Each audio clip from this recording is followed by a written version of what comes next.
ओम सच्चिदानंद रूपाय विश्वोत्पत्त्यादिहेतवे तापत्रय विनाशाय गोविंदाय नमो नमः।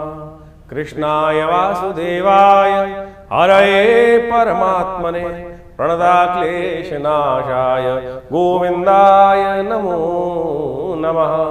नमस्कार, स्वागत है आपका आचार्य वाणी में। मैं आचार्य डॉक्टर विक्रमादित्य आपके साथ हूँ। आज का विषय हमारा है सिंह राशि वालों के लिए ग्रहों का योगा योग अगस्त के मध्यकाल में किस प्रकार का रहेगा। देखिए, अगस्त के मध्यकाल में यदि हम बात करें तो बड़े विचित्र प्रकार के ग्रह बन रहे हैं। महत्वाकांक्षा से आपको अपने आप को बचा के रखने की ज़रूरत है। कई बार महत्वाकांक्षाएं बड़ी उग्र हो जाती हैं और वो कहीं ना कहीं हमको फंसा देती हैं।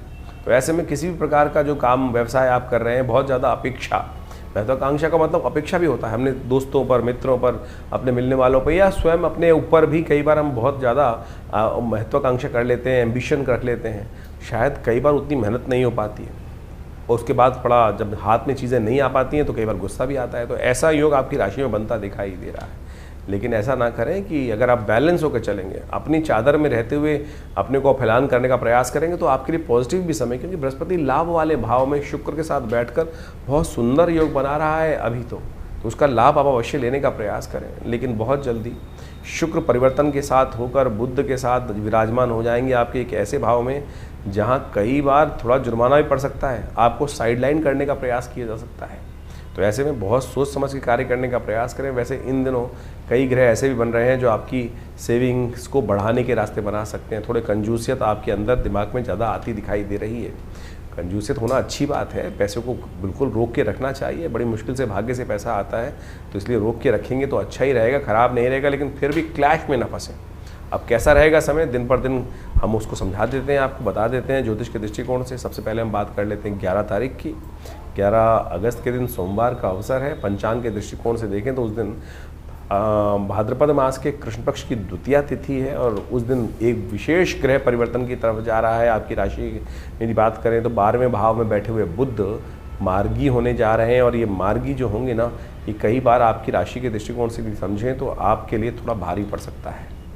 और ऐसे में ध्यान रखने की ज़रूरत है कि लोग आपको साइडलाइन करने का प्रयास कर सकते हैं। आप जो है कई बार उपेक्षित, जो कहा जाता है ना कि मतलब जो हमारे को साइडलाइन किया जा रहा है, हमारे क्रेडिट को, हमारी मेहनत को साइड कर कर जैसे दूध से मक्खी निकाल देते हैं, ऐसा योग बन सकता है। थोड़ा सावधान होकर अपने हक को छोड़िए मत, इस बात का ध्यान रखें। बृहस्पति के साथ चंद्रमा आपके लिए विराजमान है लाभ वाले स्थान में। वो आपके लिए कह रहा है कि सही से आप उसको गजकेसरी योग बना हुआ तैयार है आपके लिए। चंद्रमा पे पूर्ण दृष्टि डाल रहे हैं बृहस्पति महाराज, तो ये आपके लिए अच्छा है। लेकिन फिर भी आपको अपनी मेहनत को पूरी तरह से सिक्योर करने का प्रयास करना चाहिए। आने वाले समय में कुछ झटके प्राप्त होने के योग दिखाई देते हैं। अब बात कर लेते हैं 12 तारीख की। उस दिन मंगलवार का अवसर है और उस दिन तो 12 तारीख के दिन जो योग बन रहे हैं बहुत विशेष है। तृतीया तिथि है उदय तिथि के तौर पे, लेकिन उसके बाद चतुर्थी आ जाएगी, मंगलवार का योग बन जाएगा तो अंगारक चतुर्थी का योग बन जाएगा। और मंगल शनि का इन दिनों टकराव चल रहा है, ये बड़ा भयावह स्थिति है कुंडली के अंदर। मंगल शनि का जब टकराव होता है तो संसार के अंदर कहीं ना कहीं विप्लव, छोटी छोटी बातों में क्लैश होने के योग बन जाते हैं। देख भी रहे होंगे आप, पूरे विश्व में कहीं ना कहीं हर कोई अपनी अपनी चलाए जा रहा है, अपनी अपनी ढपली डपलाए जा रहा है और वही पूरे विश्व में क्लैश करने के योग बना रहा है। चतुर्थी का योग मंगलवार के साथ पड़ रहा है तो अंगारक चतुर्थी का योग बन गया। और ऐसे में ग्रह भी परिवर्तन की तरफ जाए। आपकी राशि के दृष्टिकोण से ये जो परिवर्तन है थोड़ा आपको इमोशनल सेटबैक दे सकता है। थोड़ा ध्यान रखना पड़ेगा, उपाय करने का प्रयास करें। इस दिन सुंदरकांड का पाठ करें, हनुमान जी का स्तवन करें तो बहुत अच्छा रहेगा आपके लिए। कहीं ना कहीं पॉजिटिव करने के लिए रास्ता बन सकता है। नहीं तो ये ग्रह थोड़े से कहीं ना कहीं झटका देने के योग बना रहे हैं, तो इसलिए विशेष तौर पर थोड़ा सावधान होकर कार्य करने का प्रयास कीजिए, ये बहुत ज़रूरी है आपके लिए। 12 तारीख की यदि हम बात करें तो बुधवार का अवसर है। उस दिन चतुर्थी और पंचमी तिथि का 13 तारीख का योग बढ़ रहा है। 13 अगस्त की हम बात कर रहे हैं। 13 अगस्त को बुधवार के दिन चतुर्थी और पंचमी का योग है। दिल्ली के पंचांग के अनुसार से पंचमी उस दिन क्षय हो जाएगी। थोड़ा सा आपको अपने खर्चों पे कंट्रोल करने की ज़रूरत है। ग्रह नक्षत्रों के दृष्टिकोण से थोड़ा सा कहीं ना कहीं आपकी सफलता में कुछ ग्रह बाधा उत्पन्न करते दिखाई दे रहे हैं। नए कार्यों को इस दिन ना करें। विघ्नहर्ता गणेश जी का व्रत करें। विघ्नहर्ता गणेश जी को पीले पुष्प अर्पित करने का प्रयास करें। ओम गंगणाधिपतये नमः इस मंत्र का जप करें। हो सके तो इन दिनों क्योंकि मंगल और शनि का टकराव चल रहा है तो गणेश जी को सिंदूर अर्पित करने का प्रयास करें। कहा जाता है सिंदूर नाम के राक्षस का भगवान ने संहार किया था, उस दिन से उनको भी सिंदूर चढ़ता है हनुमान जी की तरह। लेकिन हमने ये देखा है कि ये शनि के और मंगल के नेगेटिव प्रभाव को ठीक करने के लिए बड़ा सुंदर माना जाता है। तो सिंदूर भगवान को अर्पित करने का प्रयास करें। जैसे हनुमान जी को चढ़ाते हैं वैसे गणेश जी को भी आप चढ़ा सकते हैं। और आपकी राशि के दृष्टिकोण से इस वक्त ही आपके लिए पॉजिटिव रिजल्ट देने वाला रहेगा। 14 तारीख गुरुवार का अवसर, षष्ठी तिथि विद्यमान है और ग्रह सुबह सुबह परिवर्तन की सूचना लेकर आ रहे हैं आपके लिए। और ये बिल्कुल आपके लिए एक ट्रांसफॉर्मेशन का दिन रहेगा। एक दिन बाद देखेंगे तो एक पहले पलट के देखेंगे तो बिल्कुल उससे विपरीत ग्रह भाग्य से बहुत सारी चीज़ों को सपोर्ट मिलने का योग आपकी राशि में बनता दिखाई दे रहा है। तो इस पॉजिटिविटी को उपयोग आपको करने का प्रयास करना चाहिए। थोड़ा पीली चीज़ों का दान करें, केले का दान कर लें, बहुत अच्छा रहेगा। हो सके तो केसर का तिलक या हल्दी का तिलक अपने माथे पे लाएं। गुरुजन की सेवा कर उनका आशीर्वाद यदि मिल जाए तो सोने पे सुहागा योग बन सकता है इन आने वाले 2-3 दिनों में आपके लिए खास तौर पर। मैं कहूँगा 2-3 दिन, आने वाले 5-6 दिन खास तौर पर कई प्रकार से पॉजिटिव रिजल्ट्स लेकर आने के लिए तैयार बैठे हैं आपकी राशि के दृष्टिकोण से। 15 तारीख की बात करें, 15 अगस्त, ये दिन भारत के लिए बड़ा महत्वपूर्ण है। स्वतंत्रता दिवस है। जो लोग इस देश की आज़ादी के लिए फांसी को चूम कर उसी पर तख्ते पर चढ़ गए थे, उनको याद करने का दिवस है। उनके लिए विशेष तौर पर कुछ समर्पण करने का दिवस है। उनसे शिक्षा लेने का दिवस है कि हम आज़ादी का कहीं नाजायज़ फ़ायदा तो नहीं उठा रहे हैं। क्या हम आज़ादी की जो इस हवा में हमें सांस लेने के लिए उन हमारे स्वतंत्रता सेनानियों ने जितना श्रम किया, क्या हम उनकी उस मेहनत पर पानी तो नहीं फेर रहे हैं? इसका विचार करने का दिन है। ये अवश्य हमें सोचने की ज़रूरत है। शास्त्र कहता है ना, जननी जन्मभूमिश्च स्वर्गाद्यपि गरीयसी। तो हमें पुनः एक बार विचार करने की ज़रूरत है और उस क्षेत्र में कार्य करने की ज़रूरत है। ज्योतिष के दृष्टिकोण से ग्रह क्या कह रहे हैं वो भी समझ लीजिए। देखिए, ज्योतिष के दृष्टिकोण से ये ग्रह, ये दिन आपके लिए करीब करीब 60-70% अच्छा ही दिखाई देता है। अब आपकी राशि के दृष्टिकोण से समझें तो कहीं ना कहीं महत्वाकांक्षा से बचने का प्रयास कीजिएगा। कहीं बहुत बड़ी छलांग ना लगाएं, इस बात का ध्यान रखें। तो स्वास्थ्य के मामले में से थोड़ा सा ग्रह भारी दिखाई दे रहा है, तो इसलिए एंटरटेनमेंट को, आनंद को एक लिमिट से करने का प्रयास करें। भाग्य से फिर भी बहुत कहीं ना कहीं रक्षा होने के योग अच्छे बनते दिखाई दे रहे हैं। भद्रा रहेगी इस दिन। नए कार्यों का हाथ ना डालें। सुबह करीब 1:30 बजे तक भद्रा का योग दिखाई देता है, तो उससे बचते हुए कार्य करेंगे तो अच्छा रहेगा। नए कार्यों में हाथ ना डालें, वो आपके लिए बहुत ज़रूरी है। 16 तारीख का दिन, शनिवार का दिवस, और ये दिवस बहुत ही श्रेष्ठ है। इस दिन जन्माष्टमी है और इस बार स्मार्त और वैष्णवों का कोई भेद नहीं है। आनंद भाव से कोई भी मना सकता है, सब लोग को मनानी चाहिए। इस दिन एक ही योग बन रहा है, बहुत सारे ग्रहों का योग पड़ रहा है। आपकी राशि के दृष्टिकोण से वो भी बताएंगे, पहले महत्व समझ लें।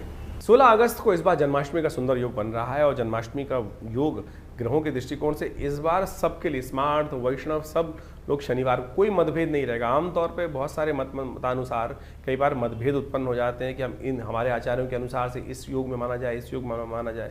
लेकिन इस बार यदि पंचांग को देखा जाए तो बहुत सारे द्वंद्वों को करने की ज़रूरत ही नहीं है। अष्टमी उदया तिथि के रूप में विराजमान है 16 तारीख को, और उसके साथ साथ सुबह रात्रि के समय जिस वक्त भगवान का जन्म माना जाता है, उस समय वृषभ लग्न भी उपस्थित हो ही जाएगी। और साथ साथ चंद्रमा भी विशेष तौर पर यदि देखा जाए तो वृषभ राशि में ही उस दिन उच्च के विराजमान होकर रहेंगे। और इसके साथ साथ एक बात, ग्रहों का योगायोग और भी बड़ा सुंदर ये बन रहा है कि रोहिणी नक्षत्र वो भी रात्रि के अंतिम पहर में जाकर भोर काल से पहले पहले उपस्थित होने के योग बना लेगा। दिल्ली के पंचांग के अनुसार से देखें तो बहुत सारे ग्रहों का योग इसी प्रकार से बन रहा है। तो क्या स्मार्त, क्या वैष्णव, क्या संप्रदाय, समस्त लोगों के लिए ये सुंदर तिथि है। भगवान सुंदर का अभिषेक करें, भगवान का विशेष तौर पर पूजन करें। ओम नमो भगवते वासुदेवाय पुरुष सूक्त के द्वारा भगवान को सुंदर रूप से स्नान कराएं और उनका पूजन करें। षोडश विधि के अनुसार से, षोडश जो हमारे पूजा पाठ के तरीके हैं उन सब के द्वारा सहस्रसी रेखा पुरुखा सहस्राक्ष सहस्रपात सभो में गंग सर्वात्मत्वात्तिष्ठ, इसी के द्वारा भगवान का अभिषेक दूध से, दही से, समस्त पंचामृत से भगवान का अभिषेक कराकर भगवान को वस्त्रालंकृत करते हुए सुंदर रूप से भगवान का स्तवन करना। कहा जाता है कि आप कुछ और करें ना करें, कम से कम भगवान की जन्माष्टमी के अवसर पर भाद्रपद मास के कृष्ण पक्ष की अष्टमी के दिन अवश्य उपवास रखें। तो उपवास रख के भगवान का सुंदर रूप से संकीर्तन करें, पूजन करें, भगवान का अभिषेक करें, हरिनाम का संकीर्तन करें। और केवल इसी से आपके अनेक जन्मों के कष्ट जो हैं वो कट जाते हैं। उपवास रखिए। उपवास का मतलब केवल भूख हड़ताल नहीं होता है। आजकल बहुत सारी समस्याएं क्या हो गई, उपवास लोग करने की जहाँ बात की जाती है तो खाना पीना छोड़कर बैठ जाते हैं। उपवास का मतलब कतई भूख हड़ताल नहीं है। व्रत का मतलब कुछ और है। व्रत का मतलब तो विशेष तौर पर कुछ लोगों ने ऐसा बना दिया कि भैया आज भोजन नहीं करेंगे। मुझे एक बात बताइए, मैं सीधी तरह से, उपवास करनी बहुत अच्छी, व्रत करना एक बहुत बढ़िया सिद्धांत है, खाना भी ना खाएं तो ठीक है, विश्राम मिलना चाहिए। लेकिन एक बात, छोटी सी बात समझने की आवश्यकता है। आपका बच्चा यदि सुबह से लेकर शाम तक कोई बात कर रहा हो, आपको ये चाहिए, पिताजी ये चाहिए, माताजी ये चाहिए, और सुबह से लेकर दोपहर तक, रात तक खाना ना खाए, तो मुझे एक बात बताएं, क्या माता पिता प्रसन्न होंगे? या माता पिता विशेष तौर पर उनका खून नहीं चलेगा कि बच्चा खाना नहीं खा रहा है, और भगवान आपके माँ बाप प्रसन्नता से अपने जीवन यापन कर पाएंगे? नहीं कर पाएंगे। तो शास्त्र में कुछ भ्रांतियां उत्पन्न हो गई हैं, लोगों ने भूख हड़ताल को व्रत मान लिया है। व्रत का वास्तविक अर्थ जो है वो है उपवास। वास का मतलब है रहना, उप यानी जहां से हो, जहां रह रहे हो वहां से हटने का प्रयास करो, कहीं और वास करो, वहां से अपने आप को उठाओ और प्रभु के सानिध्य में जाकर वास करने का प्रयास करो, शांति से प्रभु का स्मरण करो, सात्विकता के साथ रहो, प्रभु के श्री चरणों में निवास करो, तब तो व्रत हुआ, तभी तब तो उपवास हुआ, नहीं तो केवल भूख हड़ताल हुई, नहीं तो जिद हो गई। आपको खाली खाना ना खाना भी एक प्रकार से उपव्रत कहा जा सकता है, लेकिन कुछ कालांतर में ऐसी भ्रांति उत्पन्न हो गई है बहुत सारी चीज़ों ने कि भूख हड़ताल, पेट को कुछ नहीं देना, उसी को हम व्रत मान के बैठ गए हैं। लेकिन और उस दिन एक समझे कि जिस दिन खाना नहीं खाया, कुछ नहीं किया, उस दिन क्या होगा, और बाहर की चीज़ सब खा लेंगे, कुट्टू के आटे से लेकर पता नहीं क्या क्या, पकौड़ी, चाट पकौड़ी इत्यादि समस्त खाने की व्यवस्था बना लेंगे। तो फिर वो क्या हुआ, फिर तो वो कुछ और ही हो गया ना। इस व्रत में हरिनाम का संकीर्तन, जागरण, भगवान के नाम का जप, भगवान के क्रियाकलाप जो हैं उनकी कथाएं पढ़ना, उनकी कथा सुनना, उनके मंत्र का जप करना, दान पुण्य करना, सात्विकता का से जीवन निर्वाह करने का प्रयास करना, और विशेष तौर पर मनसा वाचा कर्मणा प्रभु के नाम का संकीर्तन करना, ये तो हुआ उपवास। तो अब आप देख लीजिए आप क्या कर रहे हैं। तो परमात्मा की कृपा प्राप्त करने के लिए फिर कहते हैं लोग संकट नहीं हरे, कष्ट नहीं हरे, तो ऐसे में कष्ट कहाँ हरेंगे। तो इसलिए इस बात को समझें कि इस जन्माष्टमी पर हम भगवान का षोडशोपचार पूजन करें। हमने विवेकानंद योगाश्रम में इस दिन विशेष भगवान का पूजन रखा है, शाम के समय जो करीब करीब यज्ञ के साथ आरंभ होगा और भगवान के पूजन के साथ सुंदर व्यवस्था बनेगी। भगवान को विशेष तौर पर षोडशोपचार पूजन कर कर उनका विभिन्न प्रकार से, विभिन्न औषधियों से उनका अभिषेक रहेगा, भगवान का पूजन रहेगा, भगवान के नाम का संकीर्तन रहेगा, कीर्तन पूजा पाठ सबकी व्यवस्था है। आप अवश्य भगवान के नाम के संकीर्तन में उस दिन पधारें आश्रम पे, विवेकानंद योगाश्रम में। प्रभु की कृपा से सुंदर कल्याण का अवसर बनेगा। भगवान के नाम का संकीर्तन कर कर हमारे इस आश्रम पे, जिसमें पिछले करीब आप मान के चलें 50-60 सालों से नित्यपति 8 घंटे यज्ञ होता है। माँ भगवती का सुंदर शिवविग्रह, इस दिन भगवती दुर्गा का भी प्राकट्य उत्सव है, आप महामाया जी का भी प्राकट्य उत्सव माना जाता है, जो भगवान कृष्ण के साथ ही उत्पन्न हुई थी। भगवती दुर्गा की उपासना इस दिन विशेष तौर पर की जानी चाहिए, और भगवती दुर्गा के साथ साथ भगवान कृष्ण की सुंदर उपासना कर कर इस संसार में शांति स्थापित करने के लिए, कष्टों को निवारण करने के लिए, बिना भगवती की, बिना शक्ति की उपासना किए बिना भगवान की कृपा नहीं होती। तो इसलिए सुंदर रूप से आप अपने कार्यक्रमों में, यज्ञ में सम्मिलित हों। भगवान के नाम के संकीर्तन में हम विशेष रूप से कार्यक्रम रख रहे हैं, तो आप अवश्य अपना स्थान आरक्षित कर कर इस कार्यक्रम में सम्मिलित हो सकते हैं। तो सिंह राशि वालों, इस जन्माष्टमी को बहुत विशेष रूप से आप मनाने का प्रयास, शनिवार के दिन जन्माष्टमी पड़ रही है, और आपकी राशि के दृष्टिकोण से देखा जाए तो शनि महाराज इस वक्त आपके लिए ढैया का योग चला रहे हैं। वो कहीं ना कहीं आपके कार्यों में विघ्न लगातार उपस्थित कर रहे हैं। शनि का संबंध भगवान कृष्ण के साथ बहुत अद्भुत है। शनि जब पूरे संसार से त्याग दिए गए थे, कहीं जगह नहीं मिल रही थी, तो कोकिला वन में भगवान ने शनि को अपने पास स्थान दिया।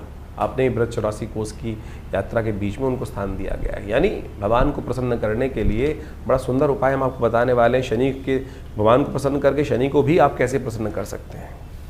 आपकी राशि के दृष्टिकोण से आप समझें कि आपके लिए सबसे श्रेष्ठ है कि भगवान को बड़े सुंदर तरीके से आप पंचामृत से स्नान कराएं, और उनके मंत्र है ओम नमो नारायणाय, ओम नमो भगवते वासुदेवाय, इस मंत्र का स्तवन करते हुए भगवान को स्नान कराया जाए।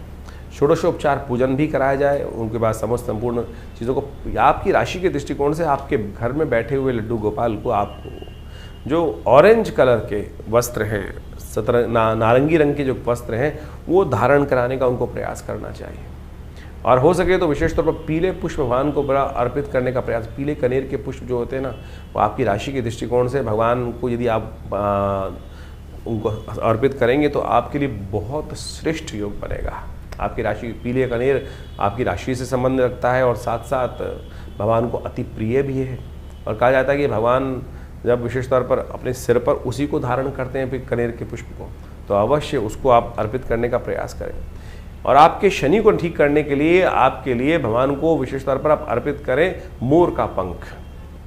मोर का पंख अर्पित करने के बाद अगले दिन प्रसाद स्वरूप में उसको उतार कर अपने पर्स में रख लीजिए। 1 वर्ष तक शनि के तमाम दुष्प्रभावों को बचने के लिए ये उपाय बड़ा अद्भुत रहेगा। इसको अवश्य करने का प्रयास करें।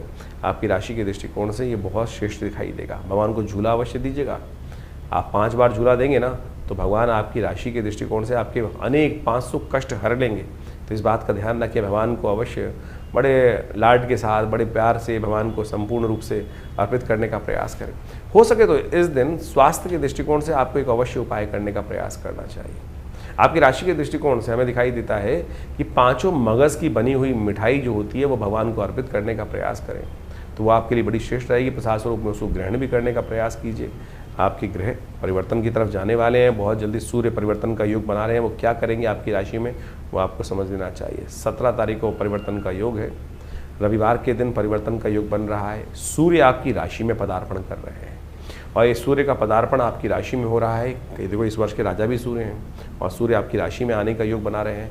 यह आपके लिए बड़ा अच्छा रहेगा। आपके शौर्य को, आपके तेज को बढ़ाने के योग बना सकते हैं। बस ध्यान रखना, कई बार सूर्य यहाँ आकर क्रोध भी बढ़ा देते हैं, अननेसेसरी का गुस्सा, हर चीज़ में एंजाइटी बढ़ा देते हैं। बस उसको यदि आपने कंट्रोल कर लिया तो बहुत अच्छा रहेगा। आप एक काम करने का प्रयास करें। इन दिनों बरसात के दिनों में कनेर के पुष्प आते हैं, कनेर का पुष्प डालकर भगवान को अर्घ्य दीजिए। वो बहुत श्रेष्ठ रहेगा। आपकी राशि के दृष्टिकोण से बड़ा कल्याणकारी रहेगा। रविवार के दिन सूर्य परिवर्तन की तरफ जा रहे हैं, ऐसे में बड़ा अच्छा है आपके लिए। हृदय नाम का योग बन रहा है। भगवान को सुबह सुबह सूर्य को कनेर के पुष्प के द्वारा अर्घ देने का प्रयास कीजिए। थोड़ा जल लेकर, रोटी डालकर उसमें, तो आपके लिए बड़ा अच्छा रहेगा। सूर्य क्योंकि बदल रहे हैं इस दिन, लेकिन योग बन रहा है रात्रि में, करीब करीब 2 बजे के आसपास रात्रि में, तो अगले दिन इसका दान अवश्य करना चाहिए। गेहूं का दान करना यह आपकी राशि के दृष्टिकोण से बड़ा श्रेष्ठ रहेगा। एक घड़े में गेहूं भरकर किसी गरीब व्यक्ति को अवश्य दान करने का प्रयास करें। वो आपके लिए सूर्य के तमाम कष्टों को हरने के योग बनाएगा। 18 तारीख सोमवार का दिवस, दशमी तिथि विद्यमान है और इस दिन ग्रहों का परिवर्तन का योग बनता दिखाई दे रहा है। ये परिवर्तन आपकी राशि के दृष्टिकोण से यदि हम माने तो कई मामलों में आपके लिए सफलता का योग बनाता दिखाई दे रहा है, लाभ का योग बनाता दिखाई दे रहा है। आपकी मेहनत के अनुसार से चीज़ें आपके लिए रिजल्ट लाने के योग बनाती दिखाई दे रहे हैं। शाम को गजकेसरी योग बन जाएगा 2-3 दिन के लिए, जो आपके लिए बहुत अच्छा पॉजिटिव आपके जीवन में योग बनाता दिखाई देगा। लेकिन ध्यान रखना, बहुत सारे लोग आपको साइड लाइन करने का लगातार कुछ न कुछ षड्यंत्र रचते दिखाई दे रहे हैं। ऐसे में आपको एक काम करना चाहिए कि कुछ हरी चीज़ों का दान भी लगातार करते रहना चाहिए। तो इस दिन भद्रा है, ध्यान रखिएगा, जो करीब करीब पूरे दिन विद्यमान रहेगी, सुबह 6:30 बजे से लेकर करीब शाम को 5:30 बजे तक। तो नए कार्यों में हाथ ना डालें, इस बात का ध्यान रखें। 19 तारीख मंगलवार का अवसर और एकादशी तिथि है। अजा एकादशी का योग बन रहा है और भगवान विष्णु की इस दिन उपासना करने से कहा जाता है कि पुनर्जन्म में किए हुए जो जितने दुष्कार्य हैं उससे निवृत्ति का योग बन जाता है। इस दिन विशेष तौर पर हमको क्या करना चाहिए, भगवान विष्णु का स्तवन करना चाहिए और हो सके तो विष्णु गायत्री का पाठ करना चाहिए। विष्णु गायत्री का पाठ कर लेने से क्या होता है कि बहुत सारे पूर्व जन्म में कृत्य कर्मों के द्वारा कष्ट निवृत्ति का योग बन जाता है। तर्पण इत्यादि करना चाहिए और हो सके तो सबसे बढ़िया श्रेष्ठ कार्य आपके लिए ग्रहों के दृष्टिकोण से क्या प्रभाव पड़ रहा है वो भी जान लें। आप ग्रह परिवर्तन की तरफ जा रहे हैं और ये परिवर्तन आपकी राशि के दृष्टिकोण से अच्छा ही रहेगा। बृहस्पति के साथ विराजमान हो गए हैं चंद्रमा और ये कहते हैं कि जितने बड़े लोगों की सेवा करोगे, पिता के साथ संबंध अच्छे बनाओगे तो, और पिता की जितनी सेवा करोगे, गुरुजन की जितनी सेवा करोगे, उतना मेवा प्राप्त करने का योग बन सकता है। तो ऐसे में भगवान विष्णु का सुंदर पूजन करें, तर्पण करें और हो सके तो उनका चरणामृत ग्रहण करके इस दिन उपवास रखते हुए कार्य करेंगे तो आपके लिए अच्छा ही रहेगा। अजा एकादशी आपके लिए शुभ रहेगी। एक बुधवार का दिवस, द्वादशी तिथि और त्रयोदशी तिथि का योग है, जिसके संयोग से कई सारे शुभ योग बने हैं। बुध प्रदोष बन गया है, बुधवार और प्रदोष का योग बन गया है शाम के समय त्रयोदशी आ जाने के कारण से। तो ऐसे में आपके ग्रहों के दृष्टिकोण से ये इस बात समझे कि इन दिनों बुध आपके लिए बिल्कुल ठीक नहीं है और ये आपके लिए जुर्माना कराने के योग बना रहे हैं। तो ऐसे में आपके लिए कुछ खास उपाय करने की ज़रूरत है। आपको कहीं पारद शिवलिंग जहाँ मिल जाए या अपने घर में कहीं ना कहीं हो तो उनका अभिषेक अवश्य करने का प्रयास करें। और पारद शिवलिंग का शाम के समय भगवान शंकर का अभिषेक पारद शिवलिंग के ऊपर यदि करेंगे तो ये बुध जो नेगेटिव हो रहा है इन दिनों आपके लिए, काफ़ी लंबे समय तक नेगेटिव चलना है बुध आपके लिए, तो ये आपके लिए कहीं ना कहीं पॉजिटिव हो सकता है, तो अवश्य इसका साथ दें। यदि नहीं हो सकती व्यवस्था तो एक काम और कर सकते हैं, गोवत्स द्वादशी है इस दिन।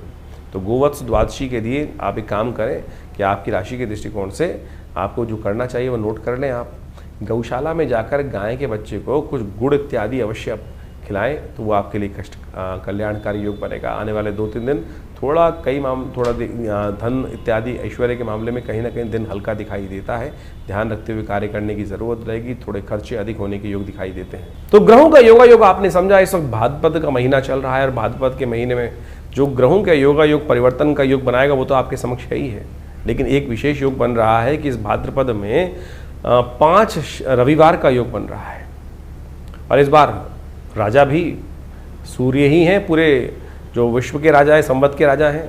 और उसके दृष्टिकोण से यदि ग्रहण प्रभाव देखा जाए तो इस बार पूरे विश्व में अच्छी खासी वृष्टि के योग बन रहे हैं, और वो इतनी ज़्यादा हो गई है, कई जगह लोग परेशान भी हो गए, त्रस्त भी हो गए हैं। और इस बार 5 रविवार का योग भाद्रपद में जो दिखा रहा है वो वास्तविक तौर पर एक बात को भी इंगित करता है कि जो इस वक्त भयावह पूरे विश्व में पानी की त्रासदी चल रही है, अतिवृष्टि होने के योग बन गए हैं, उससे कहीं ना कहीं अब कुछ ना कुछ रास्ता, बचाव का रास्ता बनता भी दिखाई देगा। लेकिन ये कहीं ना कहीं प्रकार से जो भाद्रपद महीने में यदि 5 रविवार पड़ जाए तो एक बात कही जाती है, युद्ध की आशंका, युद्ध की अफवाहें, कहीं ना कहीं मतभेद बहुत ज़्यादा कहीं ना कहीं संसार में बढ़ जाते हैं, और कहीं ना कहीं आपस में मनभेद भी होने लगते हैं। इस वक्त विश्व में जिस प्रकार से जो योगा योग बन रहा है वो कहीं ना कहीं आपदाओं का संकेत भी देता दिखाई दे रहा है। और ऐसे में जो अन्न इत्यादि के संबंध में जो कार्य करते हैं उनको भी थोड़ा सावधान रहना चाहिए। तेजी का माहौल बनता दिखाई दे रहा है। विभिन्न अन्न के क्षेत्र जितने भी हैं, खाद्य पदार्थ जितने हैं, गेहूँ इत्यादि, चावल इत्यादि और बहुत सारी और भी जितनी चीज़ें हैं, उन सब में कहीं ना कहीं जो अतिवृष्टि के कारण से जो योग बनते दिखाई दे रहे हैं वो कहीं ना कहीं महंगाई को बढ़ाने की तरफ योग बनाते दिखाई दे रहे हैं। ऐसे में आपकी राशि के दृष्टिकोण से जो योग बन रहे हैं वो आपने अच्छे समझें। ग्रहों के प्रभाव को जितने जल्दी हम समझ लें और उसके अनुसार से अपने जीवन में सही रास्ता पकड़ लें, ये ज्योतिष का चमत्कारिक प्रभाव है। देखिए, जो सूर्य है वो हर एक स्थिति में एक सही निकलता है, लेकिन हर व्यक्ति पर उसका प्रभाव अलग अलग होता है। ग्रहों का ये परिवर्तन जो योग बनाते हैं, इन सब का प्रभाव सूक्ष्म दृष्टिकोण से हर व्यक्ति को समझ में आना चाहिए। ज्योतिष के दृष्टिकोण से बड़ा सूक्ष्म अन्वेषण है। आपकी जन्मपत्री, आपका जो भाग्य है वो हर व्यक्ति का अलग है। कहीं ना कहीं उस भाग्य पर किस प्रकार का योग बनेगा, ग्रहों का परिवर्तन क्या प्रभाव डालेगा, हर व्यक्ति पर अलग प्रभाव डालता है। एक ही क्षेत्र में रहने वाले, एक ही घर में रहने वाले, यदि हम देखें कि क्या परिवर्तन एक जैसा ही होगा सबके लिए? नहीं, बिल्कुल नहीं होगा। किसी के लिए अच्छा, किसी के खराब। एक ही घर में रहने वाले जो 8-5-6 जातक हैं, उन सब पर भी ग्रहों का प्रभाव अलग अलग होता है। तो ऐसे में उस परिवर्तन का प्रभाव आपके ऊपर क्या हो रहा है, राशि के दृष्टिकोण से तो आप समझ ही रहे हैं, लेकिन आपकी जन्मपत्री, आपका जन्म समय, आपका भाग्य बिल्कुल बहुत सारी चीज़ों को बताने में रास्ता बता सकता है। तो ज्योतिष विज्ञान बड़ी सूक्ष्म दृष्टिकोण से देखने की चीज़ें हैं, और हम बहुत सारी चीज़ों को समझने का प्रयास करते हैं। बड़ा शोध संस्थान चलाते हैं पिछले करीब 50 सालों में। ज्योतिष के संबंध में, अध्यात्म के संबंध में, भारतीय योग विज्ञान के संबंध में हमारे आश्रम में बहुत सारी रिसर्च, बहुत सारा अनुसंधान, शोध किया गया। 50 से ऊपर पुस्तकें प्रकाशित की गई हैं। सदगुरु आचार्य श्री केशव देव जी के महाराज के सानिध्य में रहकर हमने बहुत सारे विभिन्न भारत की पराविद्याओं के ऊपर कार्य किया, चाहे वो मंत्र विज्ञान है, चाहे वो यज्ञ विज्ञान है, चाहे वो कर्मकांड है, योग है, योग की सहस्त्रों शाखाएं हैं, और उन सब के ऊपर मुद्रा विज्ञान इत्यादि बहुत सारे अलग अलग विषयों के ऊपर बहुत सारा शोध अनुसंधान करके चीज़ों को समझने का हमने प्रयास किया। और आप समझें, ज्योतिष एक ऐसा विषय है कि जिसके द्वारा आप बहुत सारे कार्यों का निदान भी कर सकते हैं, डायग्नोज कर सकते हैं। बीमारियों के संबंध में भी आयुर्वेद के साथ साथ ज्योतिष को साथ साथ चलाया गया था। आज जो समाज में जो आयुर्वेद का या चिकित्सा विज्ञान का भाव है, वहाँ ज्योतिष के एक पार्ट को निग्लेक्ट कर दिया गया है। अरे ज्योतिष पूरी तरह से डायग्नोज पर ही है, आपके ग्रह बदले और वो कहीं ना कहीं कौन सा रोग उत्पन्न करेंगे, किस प्रकार से बीमारी का रास्ता बनाएंगे, ये भी ज्योतिष के अंदर बहुत अच्छे से, अगर समय खराब चल रहा है, किस प्रकार से कौन से मंत्र को जप कर कर, कौन सी मुद्रा का प्रयोग करके, कौन सी औषधि कब आपके लिए अच्छी अनुरूप रहेगी, कौन सी औषधि कब कार्य नहीं करेगी, ये भी ज्योतिष विज्ञान के माध्यम से आप बहुत अच्छे से समझ सकते हैं, कार्यों को कर सकते हैं। हमने इसके ऊपर बहुत अच्छे से चीज़ों को समझने का प्रयास किया। बहुत सारी चीज़ें हम समय समय पर आपके बहुत सारे अपने इन कार्यक्रमों के माध्यम से आपके समक्ष रखते भी आए हैं।